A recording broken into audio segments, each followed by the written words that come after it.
Someone kneels in the cold spring dirt with a young tree in their hands that they will almost certainly never sit beneath. They are past 60. The sapling is barely taller than the trowel lying beside it. It will take 15 years to throw real shade, and closer to 20 before it carries fruit worth walking inside. They do the arithmetic without meaning to. Everyone past 60 does that arithmetic, and then they lower the roots into the hole and press the soil down anyway. By the time this ends, you will know the one question every gardener answers by the age of 60. It is a question almost no one says out loud, not to a friend, not to themselves. And you will understand why the way they answer it quietly rearranges everything about the years they have left. Watch the hands, not the face. The face gives away nothing, but the hands are certain. They firm the earth around the little trunk the way you tuck in something you love. There is no hesitation in them, and that absence of hesitation is the whole mystery. Because here is what should stop you. That person knows something you might not have said to yourself yet. They know, with a clarity that only arrives later, that they are planting for a table they will not sit at. The shade is for someone else. The fruit is for hands that have not been born yet. And still, on a cold morning when it would be easier to stay inside, they went out and knelt down and did it. Why? Hold onto that word. We are going to circle back to it more than once, and each time it will mean something a little different than it did the time before. Most people assume gardening after a certain age is about staying busy, filling the hours, keeping the body moving so it does not seize up. And there is a version of that which is true, and we will get to what the soil actually does to a body past 60, because the number of studies pointing the same direction now is genuinely strange. But that is not the question. Staying busy is what you tell the neighbor when they ask why you are out there again. It is the easy answer, the one that ends the conversation. The real question is quieter, and it does not have a spoken answer at all. It has an answer made entirely of actions, of getting up, of choosing the slow thing, of putting a tree in the ground for a summer you have already accepted you may not see. There is a moment, and almost everyone who gardens long enough arrives at it, when the whole activity changes underneath them without warning. One season it is a hobby. The next, without any announcement, it has become an answer to a question they did not know they were carrying. Nothing on the surface looks different. Same gloves, same aching knees, same patch of ground. But something underneath has turned over the way soil turns over, dark side up. That turn is what this is about. Not tips, not the 10 easy vegetables, the turn. And I want to make you a promise I intend to keep. If you stay to the end, you will not just hear the question. You will recognize it. You will feel the small shock of realizing you have been half answering it for years already, in the choices you made about what was worth your time and what was not.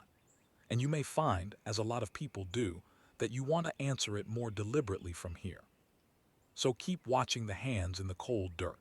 Keep holding that one word, why? Because the person kneeling there is not being sentimental, and they are not being noble. They have simply understood something the rest of the culture spends enormous energy avoiding.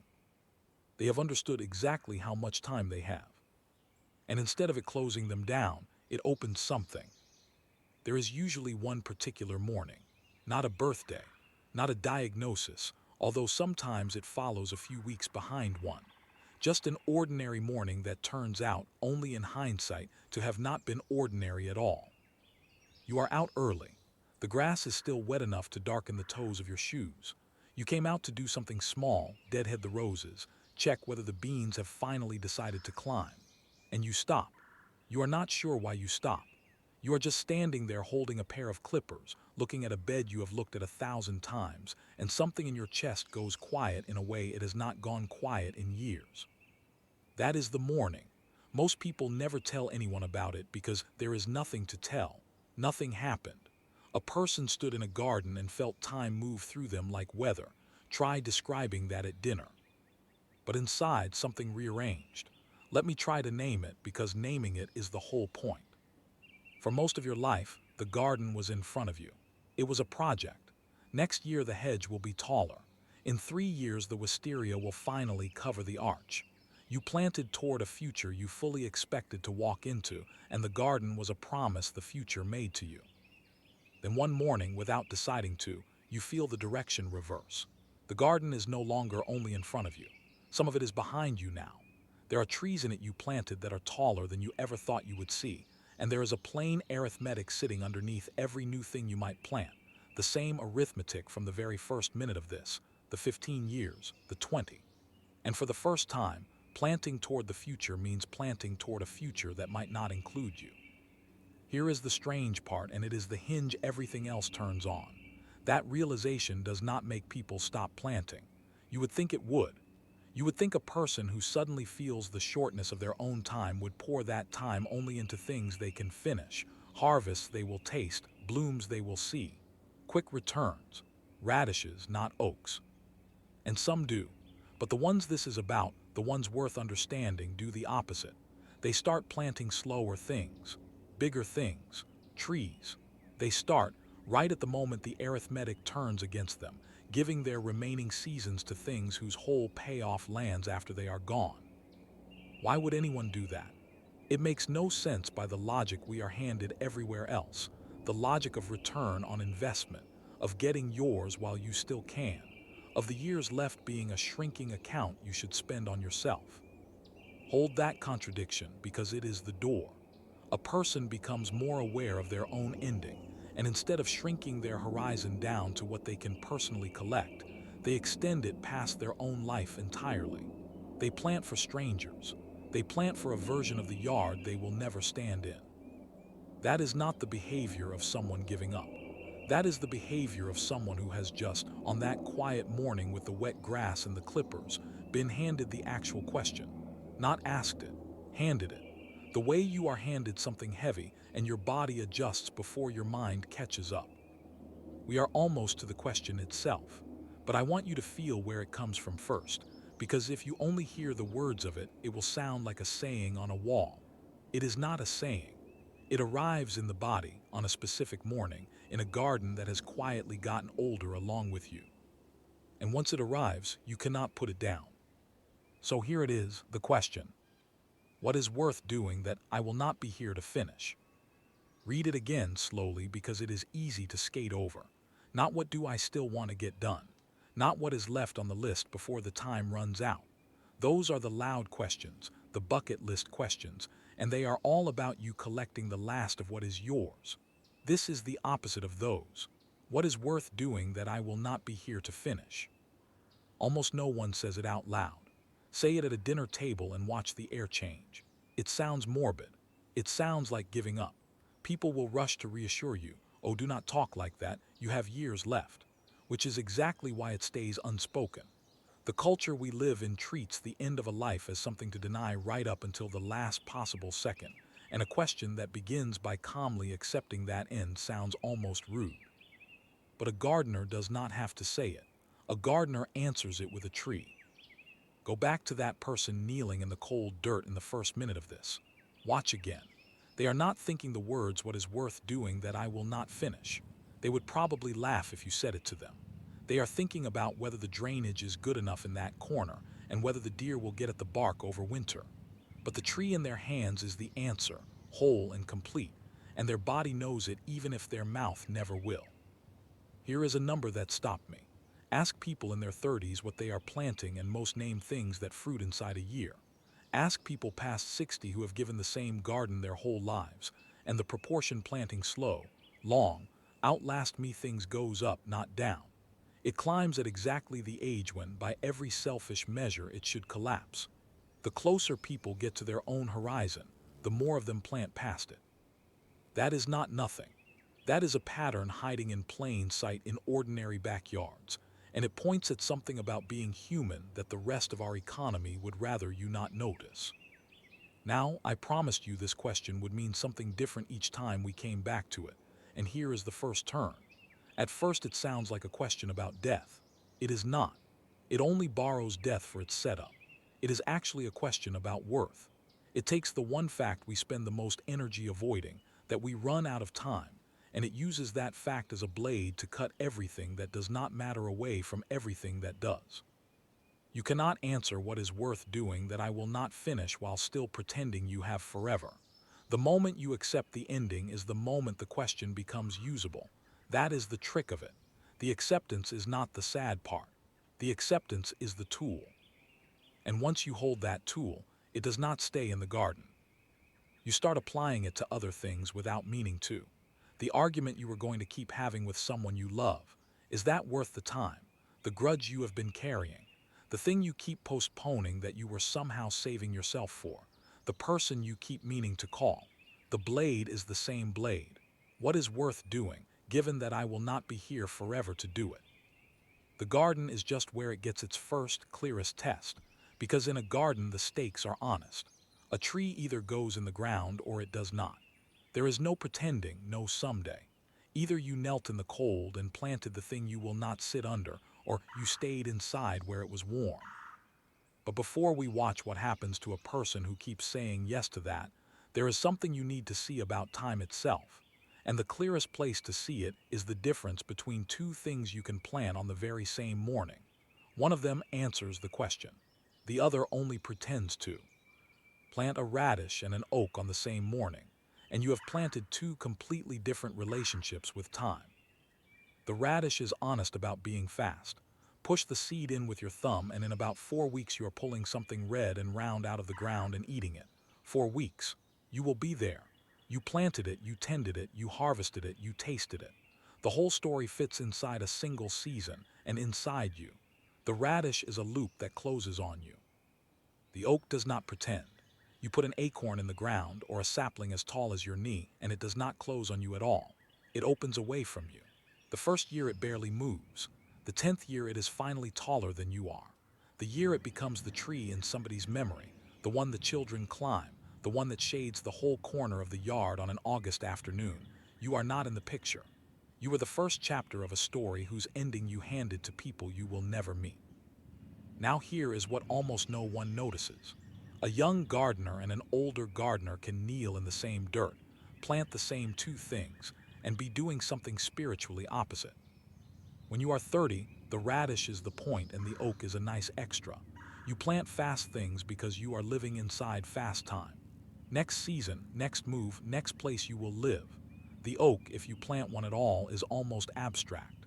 Sure, someday there will be a tree there. Someday is a country you fully expect to visit. When you are past 60 and the morning has already happened to you, it inverts. The radish becomes the nice extra, the small pleasure of the season, and the oak becomes the point. You plant the slow thing on purpose. You give your good mornings, the ones your knees can still afford, to the thing that will not pay you back. Same two seeds, completely reversed meaning. And here is the paradox I want to leave sitting in the middle of this. The older person, the one with objectively less time, is the one who plants for the longest horizon. The person for whom someday is least guaranteed is the one who acts as if someday is the only thing that matters. By every rule of self-interest that should be backwards, it is not backwards. It is the most clear-eyed thing a person ever does. Because somewhere along the way they figured out what the radish cannot teach you and the oak can. A life spent only on loops that close on you is a life that ends exactly when you do, with nothing crossing the line after you. Everything you planted, you also collected. The books balance to zero. And there is a quiet horror in a life that balances perfectly to zero, that leaves the world precisely as it found it. The oak refuses to balance. The oak is a debt the future owes you that you will never collect, and that is the entire point of it. It is you reaching one hand past your own ending and setting something good down on the far side. You do not have to plant an actual oak to understand this.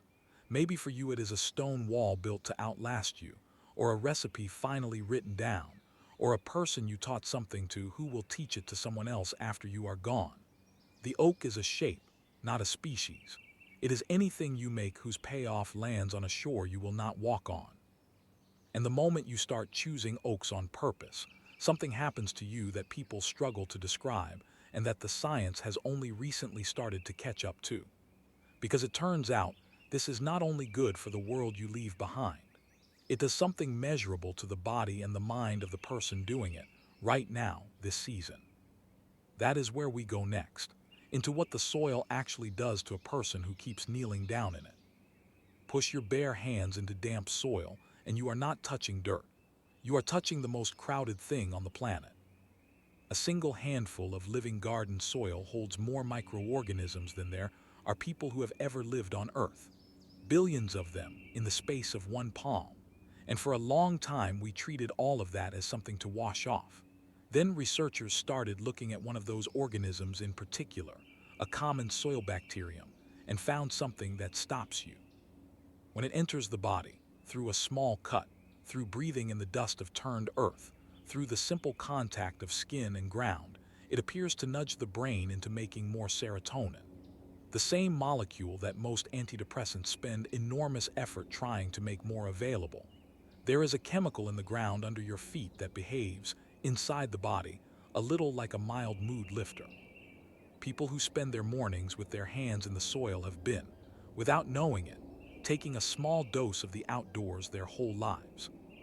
Now hold that next to the arithmetic of being past 60, and something moves into focus. This is the part the busy answer misses completely. When a neighbor asks why you are out there again and you say, "Oh, just keeping busy," you are describing almost none of what is actually happening to you. Keeping busy does not lower the stress hormone measurably in the blood. Kneeling in a garden does. Keeping busy does not, on its own, hold off the slow narrowing of the mind that people past a certain age fear more than almost anything. The mix of light movement, sunlight, problem solving, and being needed by something alive does, and the studies keep pointing the same direction. There is research following large groups of older people over years, and the ones who garden regularly show lower rates of the decline everyone dreads, lower stress, better sleep, stronger hands, which sounds minor until you learn that grip strength is one of the quiet predictors of how long a person lives. A garden trains the exact things that fall apart first: balance from moving over uneven ground, strength from lifting and digging, flexibility from the constant kneeling and reaching, attention from tracking 100 living things at once. It is a full rehabilitation program disguised as a hobby, and it does not feel like one for a single second. There is a moment that plays out in gardens more often than any clinic would like to admit.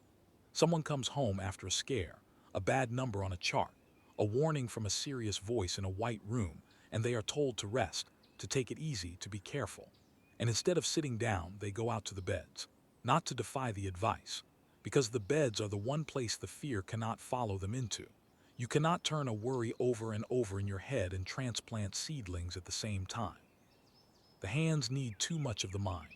An hour goes by, and they notice they have not thought about the number once, and their shoulders have come down from around their ears for the first time in weeks. No pill on the shelf does exactly that, in exactly that way, for free in the open air. But here is what I do not want you to walk away thinking, because it is the trap: that all of this is a reason to garden the way you would take a pill. Do it for the serotonin.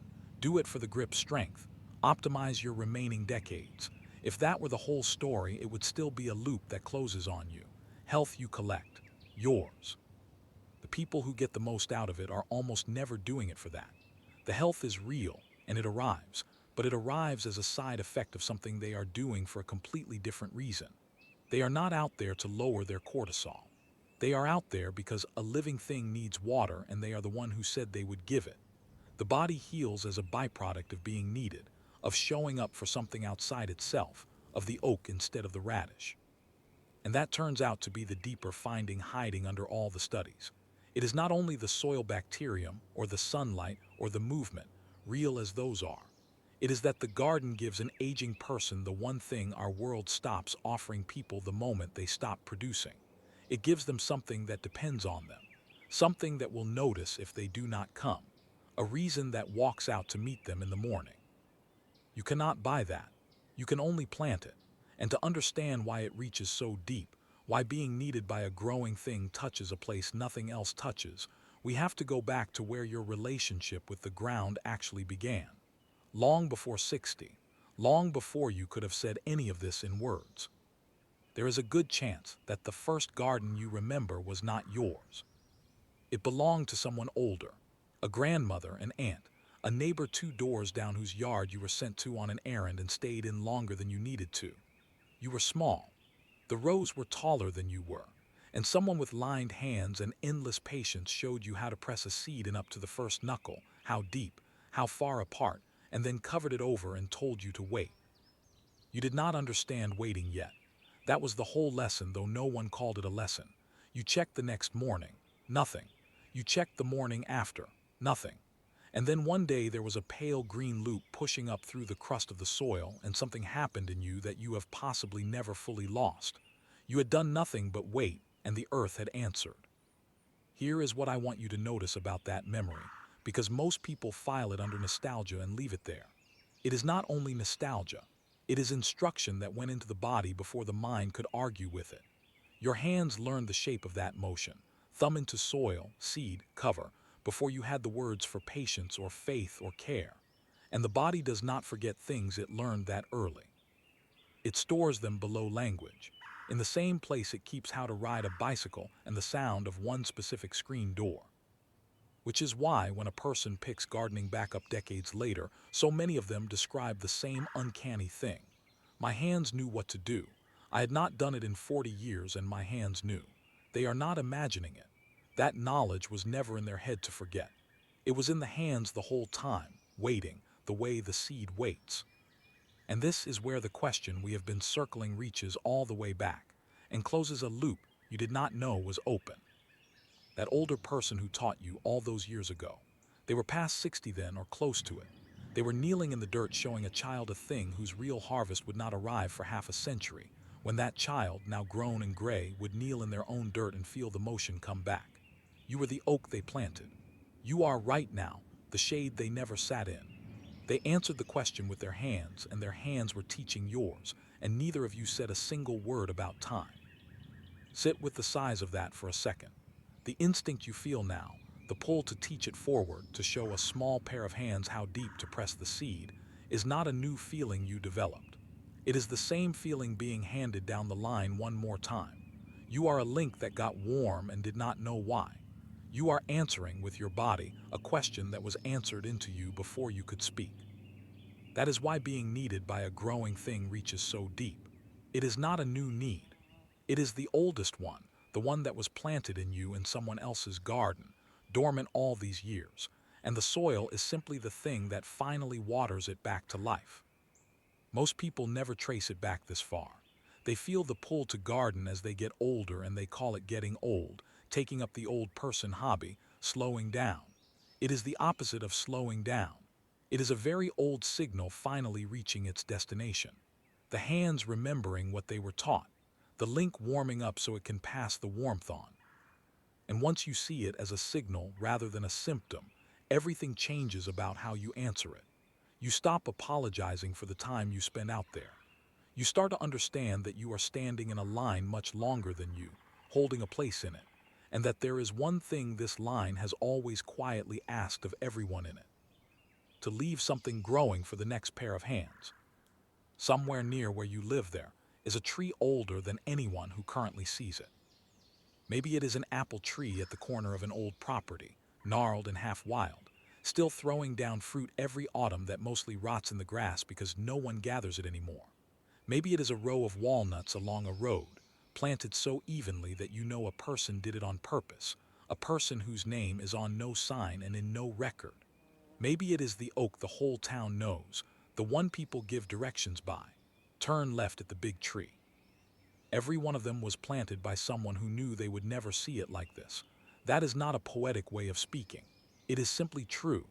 The person who put that apple tree in the corner was long gone before it reached the size that makes children want to climb it.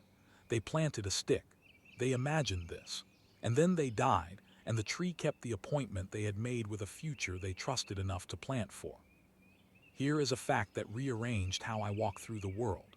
Almost every good thing you move through in a day was set in motion by people who accepted they would not be there for the result. The shade you park under. The recipe your family calls its own. The wall that still holds back the same hill it held back 100 years ago. You are living, constantly, inside the answered question of people you never met. You are the summer they planted for. And nobody thanks them, because you cannot. That is the strangest and most beautiful part of the whole arrangement. The person who plants the oak enters a bargain with no possibility of gratitude coming back. There is no thank you note from the future.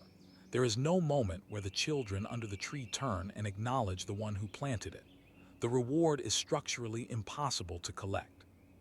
And people did it anyway, in enormous numbers, for the whole of human history, which tells you something about us that the language of self-interest simply cannot explain. Now think about your own grandparents, or whoever stood in that place for you. Somewhere in what they did there is almost certainly an oak, a thing they built or planted or started or protected specifically so that it would still be standing for you. They may never have said so. People of that generation rarely announced it, but the evidence is all around you, in things you take so completely for granted that you have never once seen them as gifts. The question we have been tracking is not, it turns out, a private question at all. Every generation answers it, and the answers accumulate. They stack up over centuries into orchards and walls and towns and libraries, and the plain fact that the world you were born into was more finished, more planted, more sheltered than the raw ground your distant ancestors faced. All of that is answered questions. All of it is oaks planted by people who would not sit in the shade. And here is where it turns personal in a way that is hard to look at directly. You have received an enormous inheritance of planted things. Most of it you did not earn and cannot repay to the ones who gave it because they are gone. There is only one direction the debt can be paid: forward, to hands not yet born. The only way to answer the generosity of the dead is to be generous to the unborn. That is the whole engine of it, running quietly under every old orchard on every old road. So the person kneeling in the cold dirt at the start of this is not doing something unusual and not something noble. They are doing the most ordinary human thing there is. They are paying forward a debt they never asked to receive and cannot repay backward. They are keeping the line intact. And the moment a person truly understands that, something in them settles that no amount of collecting for themselves ever could. That settling is the real answer to the question, not the tree, what the tree does to the one who plants it. Here is the answer finally, and it is not a sentence. Every gardener who lives long enough answers the question, what is worth doing that I will not be here to finish? And their answer is never spoken. It is the tree in the ground. It is the fact that they got up on the cold morning and went out and knelt down when no one would have blamed them for staying in. The answer is a body that keeps choosing the long thing over the short one, past the age when self-interest says to stop. And the reason it cannot be a sentence is that any sentence would ruin it. Say it out loud, I am planting this for the generations after me, and it curdles into something noble and a little false, a thing you would say for an audience. The truth has no audience. It happens on an ordinary Tuesday with dirt under the nails and nobody watching, and that is exactly why it means what it means. A gift becomes something else the moment it is announced. The gardener protects the meaning by never naming it. The hands say what the mouth would only cheapen. Now watch what this does to the person, because this is the turn the whole thing has been building toward. You would expect someone who has fully accepted that they are planting for a future without them in it to be sad, to carry that acceptance around like a weight. And every so often, yes, it lands as grief on certain evenings in a certain light. But mostly, and this is the thing almost no one who has not felt it will believe, mostly it produces the opposite. A settled steadiness that the people around them can feel but not name.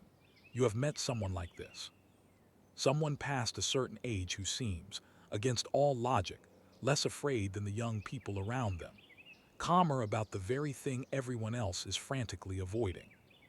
That calm is not resignation. It is the specific peace of a person who has stopped trying to make their life balance to zero. They have quit the exhausting project of collecting everything they are owed before the end. They have accepted the ending so completely that the ending has lost its power to rush them. And inside that acceptance, they found the one move that reaches past it. They plant. And every planted thing is a small proof, renewed each season, that they are not only a person who is running out. They are a person who is putting out, still adding, still sending things forward down the line. You cannot fake your way into that calm. You cannot buy it or affirm it into being or read it in a book, this one included. It only comes from actually doing the thing, from kneeling down, over and over, across years, and giving your good mornings to a harvest that belongs to someone else. The calm is earned in the knees. It is the accumulated weight of 1,000 small choices to plant the oak, and it settles into a person the way minerals settle into groundwater, slowly, invisibly, until one day the water tastes different and you cannot say when it changed. So when you see that steadiness in an older person and you wonder where it comes from, now you know. It comes from the answered question. They found the one thing that does not shrink as the time shrinks. Everything else you can collect gets smaller as the end approaches. There is less future left to enjoy it in. But the thing you send forward gets larger because it is measured in a time that does not end when you do.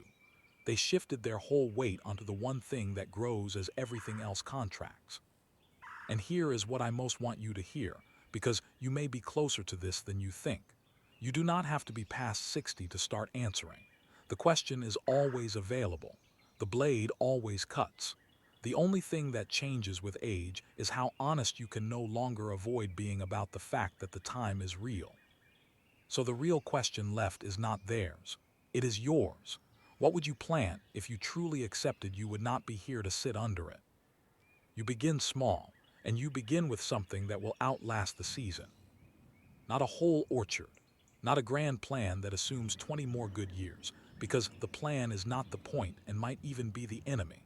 You begin with one thing whose payoff arrives after this summer is over. A single fruit tree in a corner you can see from a window. A perennial that comes back on its own next spring, so that next spring has to arrive for you to be proven right. Bulbs in October, buried in cold ground with your own hands, for a color you will not see for 6 months and are quietly betting on anyway. There is a person I think about, though it could be anyone, who planted a single apple tree the autumn after the house had gotten too quiet, in a corner of a yard nobody used anymore. She did not expect much from it. She just needed one reason for next spring to matter. The tree took years to do anything at all. But every March she went out to check the buds, and checking the buds became the small thing that pulled her through the worst of the winters, because you cannot fully give up on a life while you are still waiting to see if something you planted will bloom. The tree was small. What it did was not. That bet is the whole practice, and it is available to you today regardless of your age, your space, or whether you have ever grown a single thing. You do not need land. A person can keep this in a pot on a balcony. What matters is not the scale. What matters is that you plan at least one thing whose return does not close neatly on you this season, one thing that requires you to trust a future. And then the part almost everyone skips. You tell someone, not to announce it, not to make it noble, but to hand it down. You show one younger pair of hands how deep the seed goes. A grandchild, a neighbor's kid, anyone small enough to still find a sprouting seed miraculous. You do the exact thing that was done to you in that first garden you did not own, the one from a few minutes ago, the lined hands and the endless patience. You become that person for someone else. That is the oak that outlasts every actual tree, because it plants itself again in every generation it touches. Here is a saying to hold on to. The best time to plant a tree was 20 years ago. The second best time is now. People quote it about trees and miss that it is not really about trees at all. It is about the exact fear that keeps most people from starting. The fear that it is too late, that the good time has passed, that at your age there is no point in beginning something slow. That fear is the radish talking. It only makes sense if the point is you collecting the harvest. The moment the point becomes what you send forward, being late stops mattering, because you were never going to be there for the payoff anyway. You are not planting for you, so how late you are is beside the point. Notice what this quietly does to the whole second half of a life. The story we are handed is that the years past 60 are a slow subtraction. Less energy, less future, less of you. A long, careful managing of decline. And parts of the body do decline. This is not a promise that they will not. But the practice we have been describing runs the opposite direction underneath the decline. Every season you can still add something. Every year there is a new thing you can put in the ground for hands you will never shake. The subtraction is real, but it is not the only ledger. There is a second one, and on that ledger you are still adding, right up to the end, and it does not close when you do. So do not wait to feel ready, and do not wait for the perfect morning with the wet grass, though it may come. Go put one slow thing in the ground this week, something that needs next year to happen, something a little bigger than your own certainty. And when it comes up or comes back, show someone smaller than you how it was done. Because there is one image this all returns to, the one we started with, and it is time to go back and look at it with everything we now know. Go back to the cold spring morning, the person kneeling in the dirt, the young tree in their hands that they will almost certainly never sit beneath. You see it differently now. At the start, it might have looked a little sad. Someone old, planting something they will not live to enjoy, spending a precious morning on a harvest for strangers. Now you know it is the least sad thing in the whole yard. That person is not counting down. They are reaching one hand across their own ending and setting something good on the far side of it. They are answering, with dirt under their nails and no words at all, the one question that only becomes usable once you stop pretending you have forever. What is worth doing that I will not be here to finish? They found their answer years ago, and they renew it every season, and it has quietly made them into the calmest person on the street. Not because they stopped fearing the end, because they found the one thing the end cannot reach. You cannot take back a planted tree. Once it is in the ground, it belongs to a time that does not answer to any single life, and neither from that moment on does the person who planted it. We spend so much of the second half of life bracing, managing the decline, counting what is left, trying to collect the last of what we are owed before the door closes.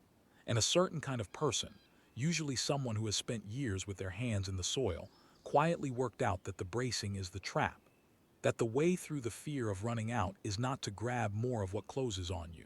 It is to give yourself to what does not. You do not need a garden to do this, though a garden is the clearest place to learn it. You need one thing you are willing to begin for the sake of hands you will never hold. A tree, a skill taught forward, a wall, a book, a child shown how deep the seed goes. Anything at all that will still be growing on a morning you are not there to see. The person in the cold dirt knew a secret, and now it is yours. They were never really planting for the shade. They were planting for who it made them while they knelt. The best answer to running out of time has never once